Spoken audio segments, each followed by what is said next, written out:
ยธรรมกรีกมีเอกลักษณ์เฉพาะตัวของแต่ละชุมชนชาวกรีกเรียกชุมชนของตนว่าโพลิสหมายถึงนครรัฐที่ปกครองตนเองอย่างเป็นอิสระส่วนคำว่ากรีกที่ใช้แพร่หลายกันทั่วนั้นชาวโรมันเป็นคนเรียกแต่ชาวกรีกเรียกตนเองว่าเฮลีนและเรียกบ้านเมืองของตนว่าเฮลลัสปัจจัยทางภูมิศาสตร์ที่มีผลต่ออารยธรรมกรีกชาวกรีกตั้งถิ่นฐานอยู่ทางตอนใต้ของคาบสมุทรบัลข่านลักษณะภูมิประเทศของกรีกแบ่งออกเป็น3ลักษณะได้แก่ภูเขาพื้นดินและทะเล 1. ภูเขาดินแดนกรีกส่วนใหญ่เป็นที่ราบในหุบเขาหินปูนที่แยกกระจายอยู่ทั่วไปไม่มีลักษณะภูมิประเทศที่เป็นที่ราบติดต่อกันเป็นผืนใหญ่ดังนั้นการทำเกษตรจึงได้ผลไม่ดีและอีกทั้งภูเขายังเป็นอุปสรรคสำคัญในการติดต่อคมนาคมระหว่างชุมชนที่อาศัยตามที่ราบในหุบเขาดังกล่าวทำให้คนที่อาศัยตามหุบเขาเหล่านี้มีความสันโดษและรักอิสระ 2. สภาพพื้นดินส่วนใหญ่ของกรีกเป็นที่ราบหุบเขาดินในที่ราบหุบเขานี้เป็นดินเหนียวอุ้มน้ำพอจะเพาะปลูกได้บ้างแต่ขาดความอุดมสมบูรณ์ต้องอาศัยแรงงานอย่างมาก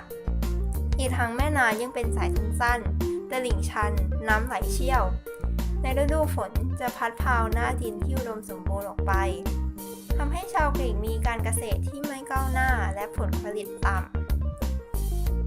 3. ทะเลกรีกมีดินแดนชายฝั่งทะเลที่ยาวมีอ่าวเล็กใหญ่และมีแหลมที่ยื่นในทะเลดินแดนส่วนที่เว้าลึกเข้าไปในแผ่นดินก็ไม่ไกลจากทะเลมากนักทำให้ลักษณะชายฝั่งของกรีกแบบนี้เหมาะกับการเดินเรือชายฝั่งทะเลที่เป็นเว้าๆแหว่งๆใช้เป็นอ่าวสำหรับจอดเรือได้ทำให้ชาวกรีกนี้สนใจการค้าทางทะเลอย่างมากชาวกรีกยังเป็นชาวยุโรปกลุ่มแรกที่ติดต่อกับชาวตะวันออกดังนั้นอารยธรรมกรีกจึงมีลักษณะผสมผสานของอารยธรรมท้องถิ่นกับของโลกภายนอกกรีกประกอบด้วยดินแดนบนคาบสมุทรบัลข่านในทวีปยุโรป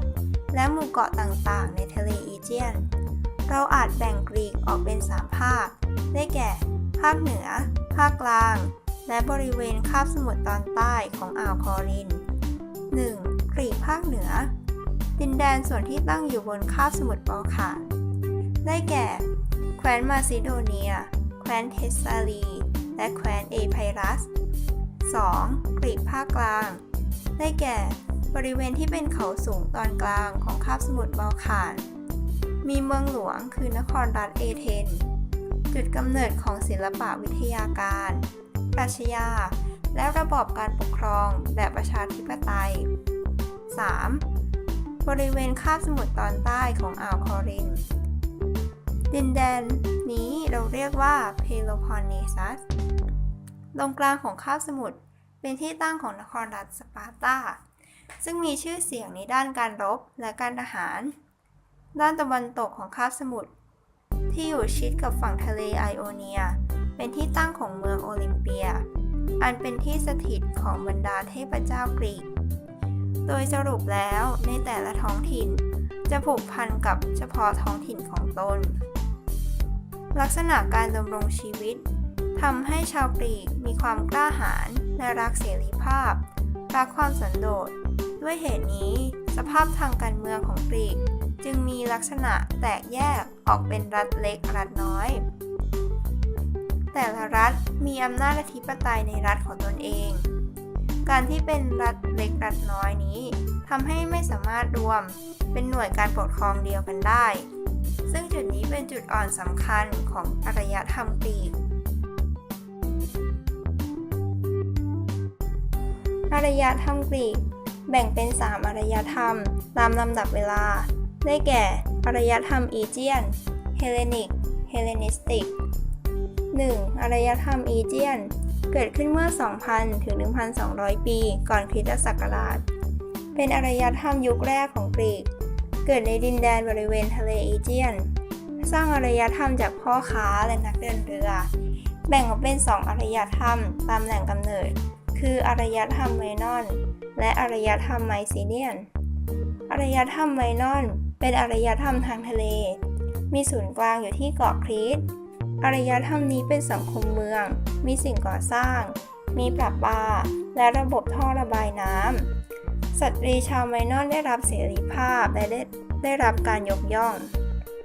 อารยธรรมไมซีเนียนศูนย์กลางอยู่ที่เมืองไมซีนีตั้งอยู่บนดินแดนภาคพื้นทวีปของกรีกมีศูนย์กลางอยู่ที่พระราชวังของกษัตริย์ที่บริหารและผูกขาดการค้าทางทะเลมีการจดบันทึกกิจการบริหารของรัฐอย่างละเอียดเช่นการเก็บภาษีเรื่องราวของอารยธรรมยุคนี้สะท้อนผ่านงานวรรณกรรมที่โดดเด่น2เล่มของกวีชื่อโฮเมอร์คือมหากาพย์อีเลียดซึ่งเป็นเรื่องเกี่ยวกับสงครามกรุงทรอยซึ่งกรุงทรอยเป็นเมืองคู่แข่งการค้าที่สำคัญของกรีกชนะทรอยด้วยกลยุทธ์รบศึกม้าไม้และมหากาพย์โอดิซีซึ่งเป็นเรื่องราวการผจญภัยของกษัตริย์โอดิซีอัสผู้เดินทางกลับบ้านหลังจากการรบชนะที่กรุงทรอย 2. อารยธรรมเฮเลนิกหรือกรีกแท้เป็นอารยธรรมที่เชื่อเรื่องเหตุผลเห็นคุณค่าของมนุษย์แต่ละคนและก่อเกิดการปกครองแบบประชาธิปไตยที่แรกในโลกอารยธรรมเฮเลนิกเกิดขึ้นเมื่อ750ถึง336 ปีก่อนคริสตศักราชศูนย์กลางการเมืองและสังคมของกรีกในยุคนี้อยู่ในรูปของนครรัฐหรือ City State เทียบเท่ากับเมืองในปัจจุบันสถานที่พบปะเพื่อกิจกรรมสาธารณะมักเป็นป้อมบนเขาเรียกว่าอะโครโพลิสและบริเวณลานกว้างใกล้เคียงกันจะเป็นตลาดกลางแจ้งเรียกว่าอากอราซึ่งนครรัฐที่สำคัญและมีบทบาทในการสร้างอารยธรรมกรีกได้แก่นครรัฐเอเธนและนครรัฐสปาร์ตานครรัฐเอเธนอารยธรรมของนครเอเธนที่โดดเด่นคืออุดมคติและการปกครองแบบประชาธิปไตยทางตรงที่แรกในโลกเนื่องจากมีพลเมืองจำนวนน้อยโดยพลเมืองชายชาวเอเธนที่มีอายุ 21 ปีจะมีหน้าที่ปกครองและบริหารบ้านเมืองโดยตรงไม่ต้องผ่านผู้แทนและต้องมาร่วมประชุมสภาประชาชนสภาประชาชนจะประชุมพิจารณาการในเรื่องการเก็บภาษีการออกกฎหมายการเข้าสู่สงครามการก่อสร้างอาคารใหม่และการเกษตรโดยพลเมืองชายทุกคนมีสิทธิพูดแสดงความคิดเห็นอย่างเป็นอิสระชาวเอเธนถือว่าการได้อภิปรายแสดงความคิดเห็นทำให้เกิดปัญญาเกิดความรู้ในสภาประชาชนพลเมืองทุกคนต่างเคารพในสิทธิของกันและกันการลงมติถือความเห็นกว่าเสียงข้างมากนี้เทียบได้กับอำนาจนิติบัญญัติในระบอบประชาธิปไตยนอกจากนี้สภาประชาชนยังมีอำนาจหน้าที่ที่สำคัญอีกประการหนึ่งคืออำนาจในการเนรเทศบุคคลที่สังคมไม่พึงประสงค์ผู้ที่ถูกกล่าวหาว่าทำผิดทางการเมืองถ้ามีมูลความผิดจริงจะถูกเนรเทศออกไปจากเมืองเรียกว่า ostracism ส่วนคณะผู้บริหารหรืออำนาจบริหารจะเลือกจับพลเมืองโดยวิธีการจับฉลากประชาธิปไตยของนครรัฐเอเธนเป็นประชาธิปไตยทางตรงนอกจากนี้เอเธนยังเห็นความจำเป็นและความสำคัญของการศึกษาซึ่งเด็กผู้ชายจะต้องเรียนวิชาต่างๆเช่นคณิตศาสตร์ศิลปะการพูดพละศึกษาการดนตรีและอื่นๆนครรัฐสปาร์ตานครรัฐสปาร์ตาตั้งอยู่ตอนใต้ของคาบสมุทรกรีกรูปแบบการปกครองเป็นแบบรัฐทหารที่พลเมืองชายชาวสปาร์ตาทุกคนจะต้องเป็นทหารเด็กชายเกิดใหม่เมื่ออายุครบ 7 ปีจะต้องส่งไปอยู่ในความดูแลของรัฐที่ฝึกให้ความอดทนต่อความยากลำบากฝึกฝนการใช้อาวุธเรียนหนังสือและฝึกกีฬา พลเมืองชาวสปาร์ตามีระเบียบวินัยอย่างเคร่งครัดและสละชีพได้เพื่อรัฐชาวสปาร์ตามีอาชีพเกษตรกรรมแต่มักใช้กำลังรุกรานดินแดนใกล้เคียงเพื่อเอาเฉลยมาเป็นทาสแรงงานในไร่นา ในด้านการปกครองสปาร์ตาเป็นนครรัฐที่มีอำนาจมากที่สุดแต่รัฐบาลของสปาร์ตาไม่ส่งเสริมการเดินทางและห้ามค้าขายกับโลกภายนอกดังนั้นอารยธรรมของสปาร์ตาจึงพัฒนาอย่างเชื่องช้านครรัฐทั้งสองที่กล่าวไปข้างต้นทั้งเอเธนและสปาร์ตานี้สู้รบแย่งชิงความเป็นใหญ่ในกรีกเรียกสงครามระหว่างนครรัฐเอเธนและนครรัฐสปาร์ตาว่าสงครามเพโลพอนเนเซียนซึ่งเกิดขึ้นเมื่อ 431 ถึง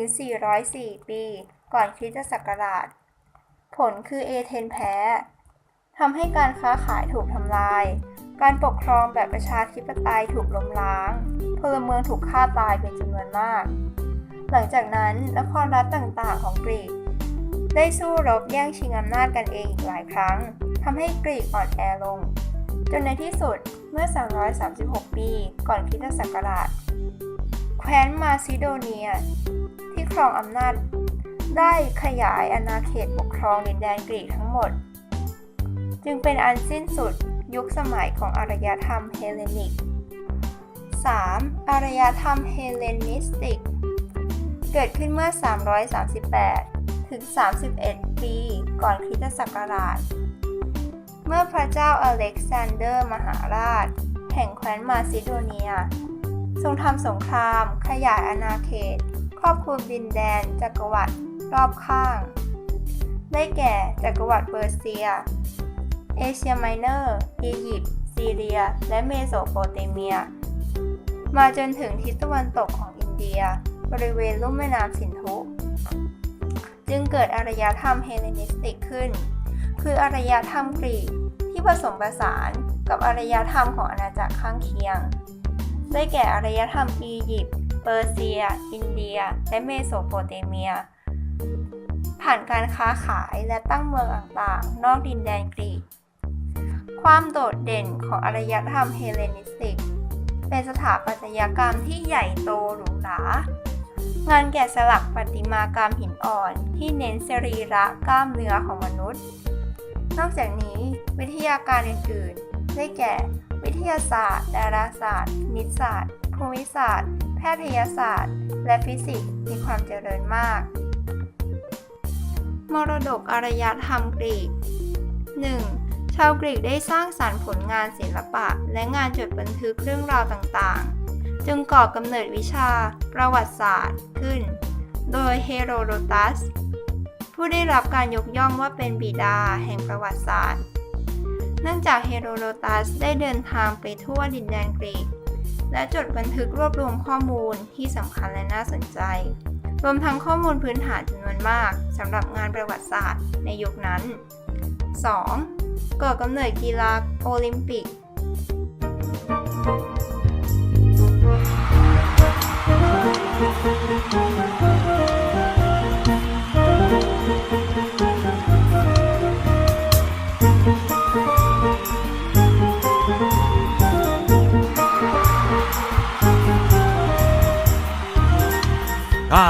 The Olympic Games.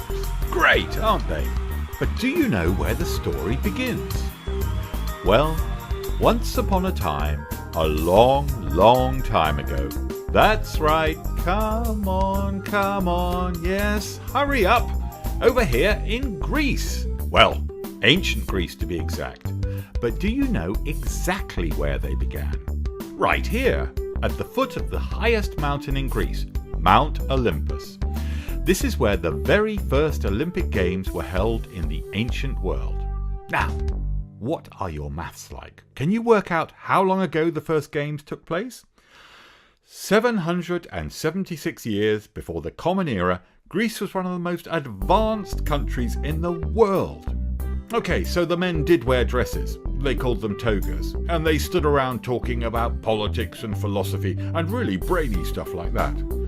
while the women had to run the household and look after the children and be bossed around by the men. But the ancient Greeks were very clever and hard-working, and they invented some fantastically useful and brilliant things. Like central heating. Yes, central heating. Toasty warm in winter. And showers, very useful in that hot, sticky summer weather. Now, the Chinese say that they invented the wheelbarrow, but the Greeks used them too, and they invented a weapon called the crossbow, made of wood, which they used in battle. And they worked out how to make a crane, very good for lifting heavy things. But let's get back to the Olympic Games. And you know where the word Olympic comes from, don't you? From Mount Olympus.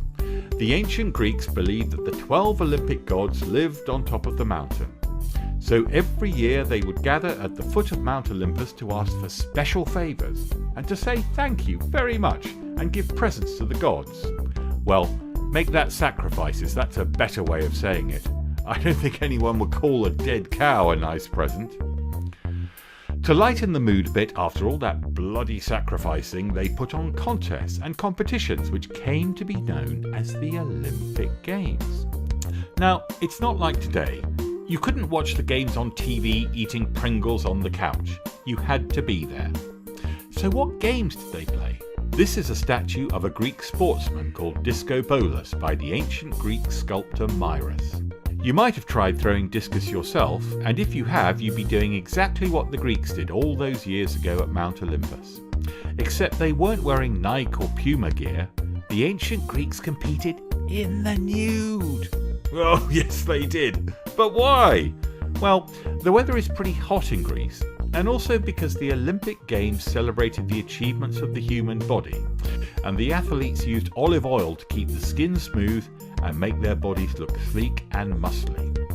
And who could compete in these games? No women, I'm afraid. They were busy looking after the children, of course. You had to be a free man and not a slave, and you had to be able to speak Greek.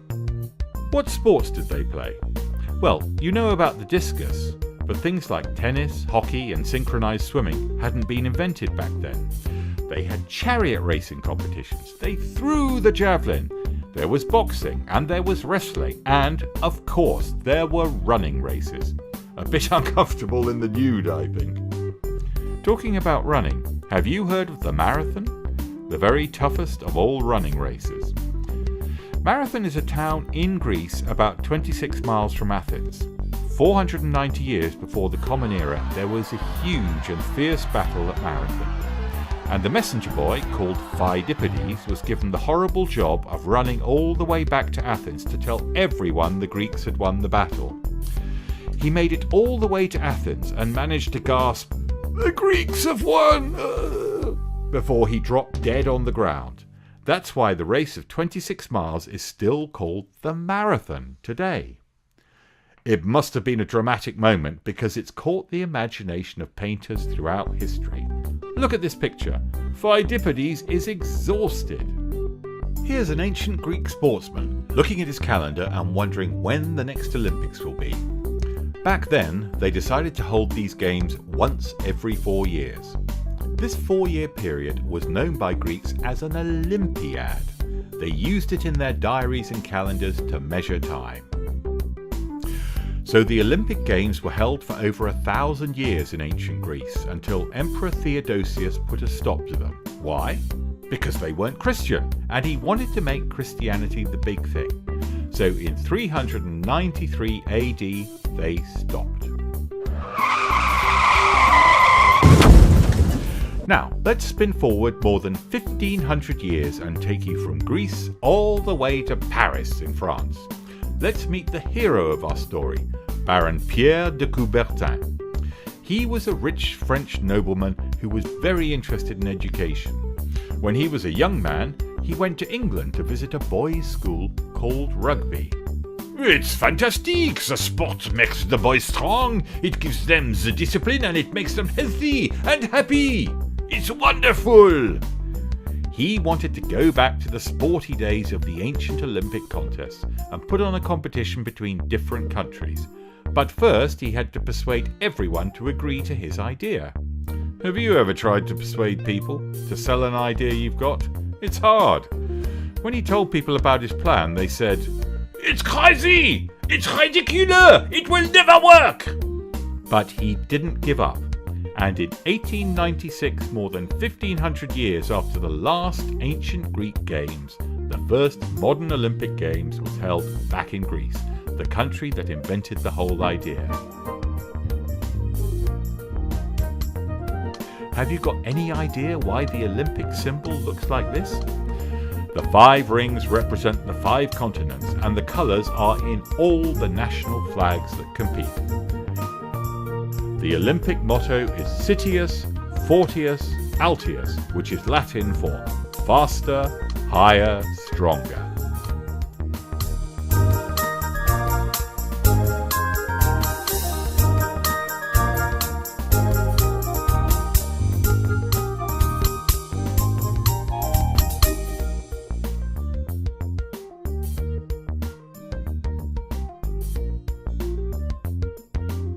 3. ชาวกรีกยังให้กำเนิดการละครเพื่อเล่นถวายเทพเจ้า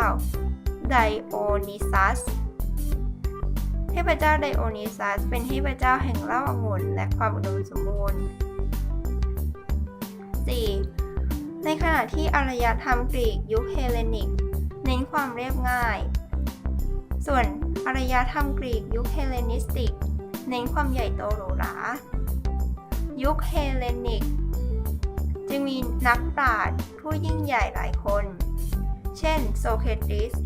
เทโตและอริสโตเติลแต่ยุคเฮเลนิสติกมีนักวิทยาศาสตร์เช่นอาร์คิมิดิสผู้ค้นพบกฎความถ่วงจำเพาะและวิชาแคลคูลัสยูคลิดผู้เป็นบิดาแห่งวิชาเรขาคณิตและฮิปโปกราเตสผู้เป็นบิดาแห่งวิชาแพทยศาสตร์กล่าวโดยสรุปบทบาทที่สำคัญที่สุดของอารยธรรมเฮเลนิสติกคือเป็นตัวกลางเชื่อมและรักษาอารยธรรมกรีกเฮเลนิกกับอารยธรรมโรมันชาวโรมันปรับสถาปัตยกรรมและศิลปะของตนให้มีลักษณะคล้ายกรีกยุคเฮเลนิกและรับแนวความคิดลักษณะนานาชาติและสมัยใหม่จากชาวกรีกยุคเฮเลนิสติกการแต่งกายผู้หญิงแต่งกายด้วยชุดทูนิกชั้นในสวมเสื้อเอวลอยทับเรียกว่าเพปโพสใช้ผ้าขนสัตว์สวมเครื่องรัดเอวให้กระชับเย็บรัดตัวชั้นนอกใช้สีสันสดใสกระโปรงปลายบานเล็กน้อยเข้ารูปที่สะโพกยาวถึงข้อเท้าตกแต่งด้วยลวดลายตามเชิงและที่กลางตัวเสื้อและกระโปรงสวยงามมากตัวเสื้อที่สั้นๆเอวลอยต่อมาวิวัฒนาการเป็นเสื้อแจ็คเก็ตโบเลโรเป็นเสื้อเปิดด้านหน้าหรือเปลือยอกต่อมานิยมใช้ผ้าลินินแทนขนสัตว์และตัดสีพีซด้วยแบบทรงหลวมๆสบายขึ้นเสื้อจะเป็นทูนิกตรงๆสวมใช้เชือกผูกที่เอวดึงเสื้อให้หย่อนลงมาตัวเสื้อจะถ่วงลงมาเป็นลักษณะผิวยาวถึงข้อเท้าแต่งด้วยคุยบริเวณชายกระโปรงเป็นชุดที่ใช้ผ้ามากชุดนี้เรียกว่าโคโพสซึ่งมีรูปทรงอ่อนนุ่มนิ่มนวลไม่แข็งกระด้างผู้ชายแต่งกายชุดทูนิกแคบๆรัดเอวเรียกว่าซิตอนเป็นชุดชาวกรีกโบราณจะสวมเสื้อคลุมซึ่งมี2ชนิดคือ